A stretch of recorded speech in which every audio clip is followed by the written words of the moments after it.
Você sabia que determinadas ações judiciais se repetem nos juizados especiais cíveis? Essas ações podem ser importantes para você, advogado, saber trabalhá-las em sede dos juizados e para você também, autor de um direito que pode estar sendo lesado. Meu nome é Marden França e eu vou detalhar nesse vídeo as principais causas dos juizados especiais cíveis. Bom, primeiro, é preciso saber o que é uma causa.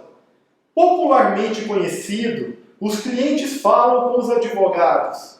Cadê a minha causa, doutor? O senhor vai ganhar ou não vai ganhar minha causa, doutor? Esse é um termo popular, mais direcionado para significar processo, para significar autos. Bom, mas tecnicamente falando, causa é algo bem mais complexo do que um processo, apesar de, em sua definição singular, significar exatamente um processo judicial, por exemplo.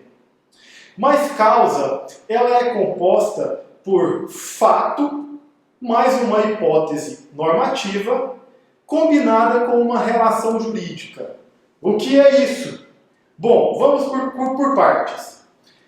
Um fato, quando o seu cliente chega até o seu escritório e relata para você que teve um problema com o aparelho eletrônico adquirido pela internet.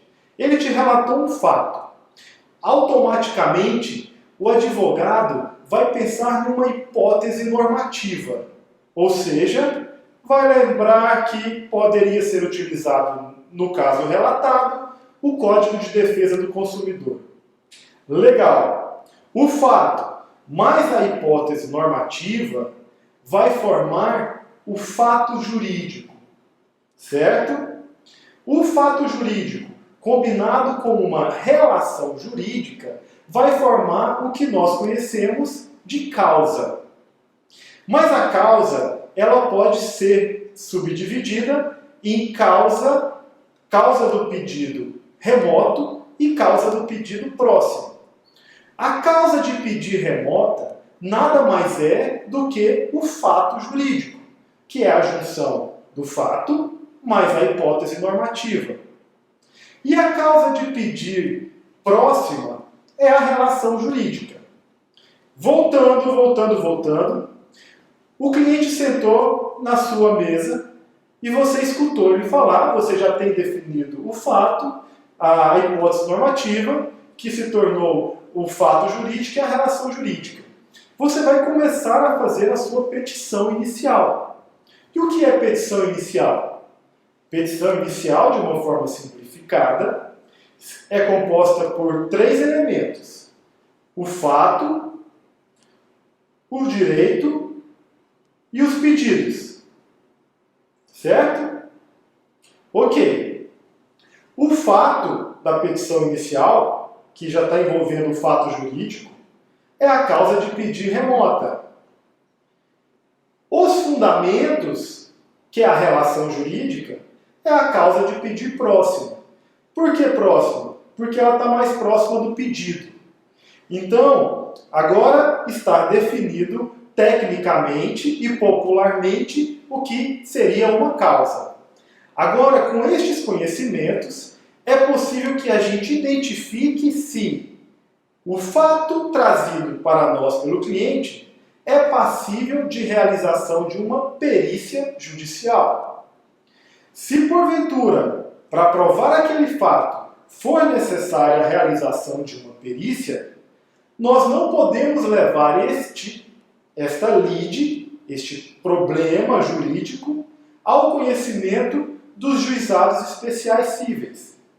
Mas, por outro lado, se dos fatos relatados nós não precisarmos de uma perícia para poder comprová-los, podemos direcionar este problema jurídico para os juizados especiais de pequena causa. Primeira coisa que o advogado tem que saber é identificar este fato para evitar que o processo seja encaminhado erroneamente para os juizados e ocorra com isso uma perda de tempo e uma chateação para seu cliente. diminuindo assim a credibilidade de você, advogado. Agora vamos às 3 principais causas que estão lotando os juizados especiais cíveis no Brasil. A primeira é a negativação indevida. Bom, existem órgãos de proteção ao crédito que possuem um banco de dados de devedores, às vezes nem sempre são devedores, mas de pessoas que estão cadastrados ali devido a alguma restrição que foi indicada por algum empresário ou microempreendedor. Nós temos aí os mais conhecidos órgãos de proteção ao crédito, o SPC, o Serasa e a Boa Vista, dentre outros. Então, os empresários e microempreendedores utilizam desta ferramenta para poder forçar o devedor a pagar esta dívida e, desta forma, adimplir com um problema que poderia se tornar um processo de cobrança em um juizado ou nas varas cíveis. Acontece que, não raras vezes, os fornecedores ou até mesmo as próprias representações de administração desses bancos de dados abusam do direito ou exageram ou culposamente inscrevem o nome do consumidor nesse órgão de proteção ao crédito indevidamente. Por exemplo, por uma dívida já paga. Muitas vezes pelo descontrole dos empresários, às vezes do departamento interno de cobrança, essa restrição é inserida no CPF de um bom pagador. E isso vai gerar um processo de dano moral nos juizados especiais cíveis. Uma outra hipótese é quando ocorre uma fraude. Geralmente, empresas de cartões de crédito são vítimas de fraudadores que utilizam de documentos falsificados para poder conseguir créditos. Desta forma, a vítima sempre será o real possuidor do CPF. Nesses casos de fraude, você também, consumidor, pode ser beneficiado por um dano moral a ser conseguido nos juizados especiais cíveis. Isto porque as empresas têm um dever de vigilância, têm um dever de conferir a documentação que lhe foi entregue, se realmente condiz com a pessoa que está ali presente solicitando a abertura de crédito.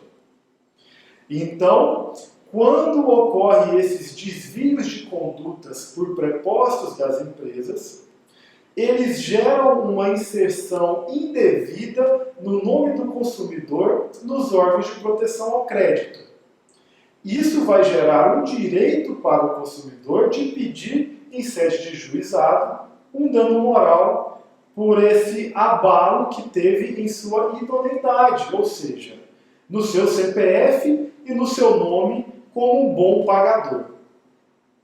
Eu recomendo que, nestas situações, quando o advogado realmente encontra que o cliente dele tem realmente este direito e que não será necessário nenhuma perícia judicial, muitas vezes não é necessário realmente nesse tipo de caso, que ele faça a cobrança dos honorários utilizando-se a hipótese de receber no final do processo. Isto porque este tipo de causa nos juizados já está bem consolidado o entendimento de que o dano moral é devido ao consumidor independentemente de prova. Na doutrina é mais conhecido como dano moral in re ipsa, ou seja, ele não necessita de ser provado, já que a simples inserção no rol de maus pagadores caracteriza um abalo à personalidade do consumidor. Então, a minha sugestão é que se faça a cobrança desses honorários ao final, já que a chance de êxito desses processos é bem alta. Ah, Marden, qual valor devo cobrar? Bom, a tabela da OAB do seu estado deve dispor sobre a quantidade máxima a ser cobrada ao final do processo, mas eu digo que comumente aqui em Goiás eles utilizam a cobrança de 30% até 40% ao final do processo. Lembrando que em sede de juizado especial civil não são devidos os honorários sucumbenciais, com exceção quando houver algum recurso direcionado para as turmas julgadoras. Momento este que caberá, sim, a condenação do perdedor do processo aos ônus da sucumbência, que serão revertidos, que serão conceituados como os honorários sucumbenciais. Mas, em regra, não cabem os honorários sucumbenciais, ou seja, os honorários a serem pagos pela parte perdedora ao advogado. Então, vamos para a segunda maior causas de processos no juizado. O que causa mais processos no juizado? Bom, agora estamos falando e direcionando esse tipo de causa no processo para para uma parcela pequena da população, que vem aumentando consideravelmente, mas ainda assim uma parcela pequena da população brasileira que utiliza-se de companhias aéreas para poder fazer suas viagens, a turismo ou a trabalho. Enfim, é sabido por todos que as companhias aéreas, em que pese o aumento do número de atrasos nos voos, elas possuem na sua natureza uma certa exigência ao horário, a um horário a ser cumprido. Isto porque, ao utilizar-se de um transporte aéreo, a companhia aérea carrega, junto consigo, muitas vidas. E, como consequência disso, existem certas regras que devem ser cumpridas à risca. E uma dessas regras são os horários de partida e chegada dos voos. Afinal de contas, a responsabilidade que essas companhias aéreas carregam é tão grande que, em caso de algum problema durante o voo, pode ocasionar a queda da aeronave. E isso causar uma catástrofe de tamanha repercussão política e social. Por que estou falando isso? Porque não deveria ser comum os atrasos dos voos e os extravios de bagagem. Por causa dessa responsabilidade que as companhias aéreas carregam em sua natureza. Mas não é isso que ocorre. Por diversos fatores, vou levantar alguns fatores, por exemplo, a mudança da malha aeroportuária, que ocorre quando, por interações da Infraero, alguns voos devem ser alterados, essas companhias aéreas acabam repassando para o consumidor os atrasos nas partidas dos voos. Outra opção, outra causa desses atrasos ocorre quando, por uma decisão administrativa, a tripulação deve ser alterada. Um piloto deve ser remanejado, uma aeromoça deve ser trocada de aeronave, e esse tipo de situação também causa alguns atrasos e que podem gerar um dano moral para o consumidor. Uma outra hipótese que vem ocorrendo, e aí nós puxamos um pouco para a divisão do no entendimento dos juizados, é em relação ao clima. Quando, por exemplo, está um clima chuvoso, está por tempestades, existem neblina no aeroporto, e isso pode poder ocasionar os atrasos. Alguns juizados vêm entendendo que ainda assim é cabível o dano moral ao consumidor. Outros juizados entendem que não. Mas Esta é a segunda maior causa que, não tenho números para provar isso, mas é um outro tipo de causa que enche os nossos juizados, que são os atrasos e extravios de bagagem. Os extravios da bagagem podem ocorrer por problemas relacionados também à Infraero. Afinal de contas, os responsáveis pelo transporte da bagagem do guichê de atendimento ali até inserir dentro das aeronaves eram de servidores da Infraero. Mas também pode ocorrer problema nesses extravios no momento do atendimento do cliente, no momento de atendimento do guichê do consumidor.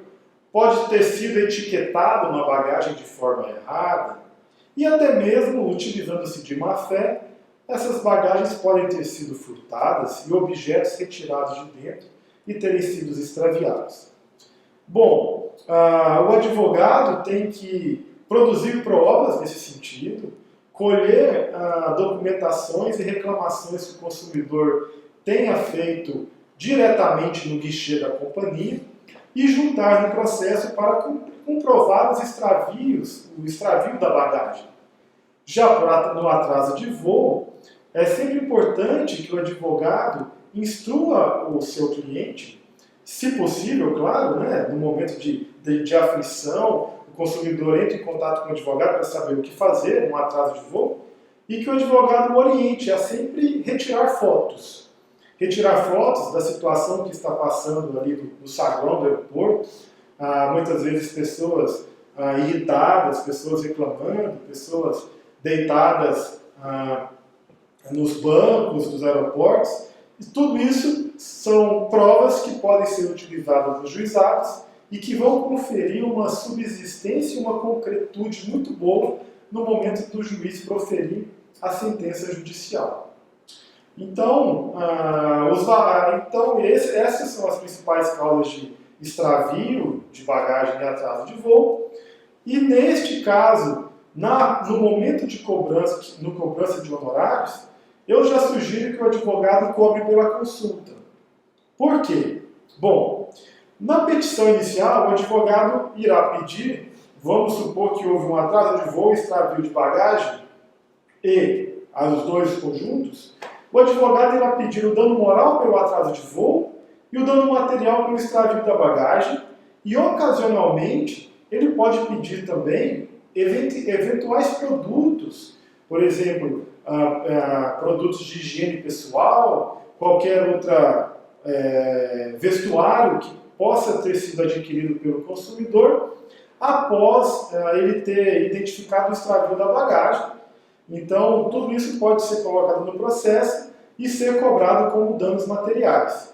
E, ocasionalmente, também como lucros cessantes. Não sei, às vezes a viagem foi a trabalho e esse consumidor acabou perdendo alguns dias devido a esse atraso de voo, alguns dias de trabalho, alguma oferta que ele poderia ter aproveitado, enfim. É necessário que o advogado analise essa situação para poder colocar dentro da sua petição os principais pedidos do seu cliente, do seu consumidor. Mas eu recomendo que esse tipo de cobrança ela seja feita por uma consulta, e nessa consulta o advogado tem que identificar se esse processo vai ser direcionado ao juizado ou não. E por que caberia perícia? Bom, aqui, neste caso, existe uma hipótese em que esse tipo de processo pode não ser direcionado para os juizados especiais cíveis. Qual seria a hipótese? A hipótese seria no caso de uma viagem internacional em que o consumidor, para provar o atraso de voo e o extravio da bagagem, juntou em suas provas uma documentação que não esteja na língua portuguesa. Essa dica é valiosa e pode economizar para você um bom tempo nos juizados e uma alegria no rosto do seu consumidor. Por quê? Se você juntar documentos que não estejam na língua portuguesa, alguns juízes vão entender que seria necessário uma perícia. O quê? Uma tradução juramentada daquele documento. E, cabendo uma tradução juramentada no documento, não é um processo que pode tramitar no juizado especial civil e deve ser direcionado para as áreas cíveis. Entretanto, esse entendimento não é predominante. Eu já tive processos em que o juiz, na sala de audiência de instrução e julgamento, no momento da audiência de instrução e julgamento, ele pegou o documento que estava escrito em inglês e pediu que uma assessora dele, que ele sabia que tinha conhecimento na língua inglesa, fizesse a tradução no momento da audiência. E claro, depois da tradução feita pela assessora, ele oportunizou as outras partes, as partes presentes, a fazer as suas impugnações ao documento, né? E manifestações cabíveis. Mas isso está previsto na Lei 9.099, na Lei dos Juizados, que o juiz pode utilizar de alguém de sua confiança para fazer simples constatações processuais, né? Então, é necessário que o advogado esteja atento a isso e não cometa esse erro.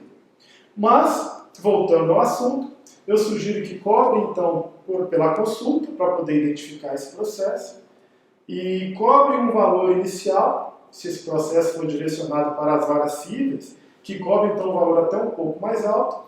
Se for direcionado para os juizados, cobre também um valor inicial e condicione ao êxito uma vantagem. É que eu sugiro entre 10% a 20% ao final. Tá legal? Agora, a terceira causa que enche os nossos juizados especiais no Brasil são aquelas relativas aos vícios dos produtos e compras de produtos realizadas pela internet. Bom, existe no Código de Defesa do Consumidor dois tipos de garantia. A primeira é a garantia legal. Ela está disposta lá no Código de Defesa do Consumidor, no artigo 49, que diz que o prazo da garantia para bens não duráveis é de 30 dias e para os bens duráveis e serviços de 90 dias, certo? E existe também a garantia contratual, que é aquela garantia que vem junto com o produto, que vem um documento dizendo a data da sua compra e o prazo da garantia, que geralmente é de 1 ano, e depois vem uma terceira empresa que acaba te oferecendo uma garantia estendida. Mas que não vai ser assunto deste vídeo, a garantia estendida. Que fique claro que a garantia legal, ela vale para todos os produtos e serviços duráveis, e o prazo é de 90 dias, independente se o fornecedor diz para você que existe ou não a garantia. E a garantia contratual, elas se complementam. Se você tem uma garantia contratual que diz que o prazo dela é de 12 meses, ela vai complementar com os 3 meses da garantia legal e o seu produto terá então uma garantia de 15 meses. Acontece que existe ainda no Código de Defesa do Consumidor o prazo de arrependimento para aqueles produtos que foram adquiridos fora do estabelecimento comercial, comumente utilizados hoje, adquiridos pela internet. Então esse prazo de arrependimento é de 7 dias, e nem sempre os fornecedores cumprem com este prazo, o que causa uma grande demanda em sede dos juizados. Então nós temos aqui 2 violações ao direito do consumidor quando adquire produtos. A primeira, quando essa garantia não é devidamente cumprida, ou seja, esse produto apresenta um vício, apresenta um defeito, num prazo que estaria dentro da garantia legal ou contratual, e o fornecedor não faz o reparo, nem oferece uma compensação para o consumidor, devolvendo o dinheiro, ou um abatimento no preço, ou a troca por um outro produto. E nós temos a outra hipótese, que se trata do prazo de arrependimento, em que o consumidor acaba adquirindo aquele produto devido ao excesso de informações, àquela publicidade agressiva da internet, ele acaba adquirindo aquele produto compulsivamente e se arrepende dentro do prazo de 7 dias. e ele manifesta a sua intenção de devolver o produto e nem sempre as empresas aceitam e concordam com o prazo de arrependimento. Ok, mas o que mais gera ações dos juizados especiais cíveis são os vícios dos produtos.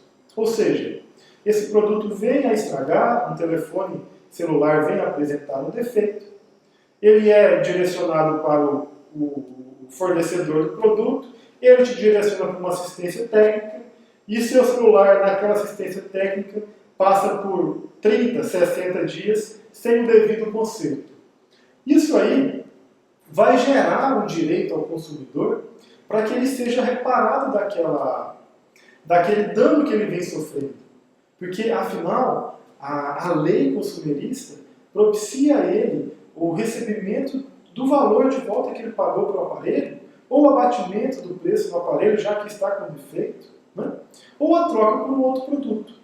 Então, o prazo máximo sempre deve ser respeitado, o prazo máximo para conserto desse aparelho, que não pode extrapolar os 30 dias, e em caso de extrapolar esses 30 dias, gera para o consumidor o direito dele ingressar em juízo e pedir os danos materiais, o que pagou pelo produto e não está sendo utilizado, e os danos morais, pelo aquele abalo na personalidade de ter sido enganado pelo prazo de arrependimento que não foi cumprido, de ter sido enganado por um produto que foi vendido e informado pelo vendedor ser de tão boa durabilidade que de repente veio a estragar, né? E às vezes até mesmo um dano que foi causado pelo produto que pode gerar maiores indenizações, como por exemplo uma bateria que veio a estourar de um celular, né?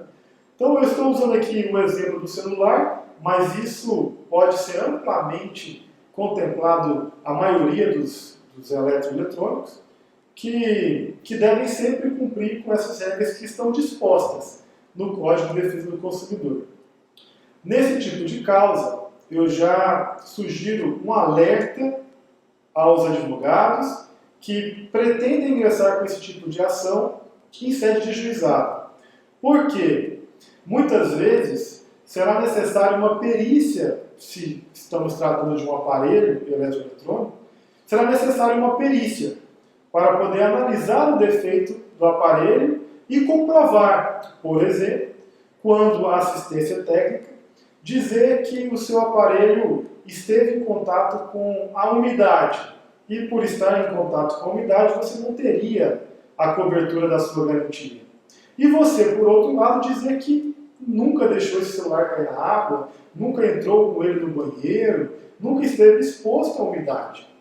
Então, nesse tipo de situação, quando a própria assistência técnica alega para você uma quebra da garantia, será necessário que você prove a sua alegação de que você está rebatendo a perícia apresentada com uma nova perícia. E neste caso, não caberia esse tipo de processo nos juizados especiais cíveis. Tá? Bom, mas dei um exemplo só de celular, né? Mas pode ser, como eu disse, amplamente atingido outros eletroeletrônicos. Então é importante que o advogado tenha esse tipo de cuidado no momento de atender o cliente e proceda da melhor forma possível, caso não vá para os juizados, que seja direcionado para as varas cíveis. Tá legal? E por exigir, então, mais uma vez uma atenção do advogado, eu sempre sugiro que faça uma cobrança de honorários iniciais, tá? Condicionando também uma porcentagem ao final do processo. Eu costumo dizer que quanto maior o nível de análise da documentação do cliente, maior o valor a ser cobrado inicialmente no processo. Tá legal? Bom, estas foram as 3 principais causas que enchem o nosso juizado especial civil, mas que não estão limitadas a apenas essas 3. Afinal de contas, existem outros tipos de processos, outras teses consumeristas que estão sempre subindo e descendo dos juizados, alguns estados entendendo que devem proceder, outros já julgando pela improcedência. Mas são vários os processos. Podemos dizer aqui processos relacionados a plano de saúde, processos relacionados à fila, a tempo de espera na fila para banco, enfim, existem outros processos, mas eu digo que, por conhecimento próprio, estas são as três principais causas de processo no juizado especial civil. Eu espero que você tenha chegado comigo até o final desse vídeo. Para quem chegou, eu gostaria de pedir o seu like, se inscreva no meu canal, que dessa forma você está me estimulando a continuar gravando os vídeos e levando um pouco do meu conhecimento da advocacia para você, advogado, e para você também, autor e possível lesado de um direito. Tá legal? Muito obrigado e até a próxima!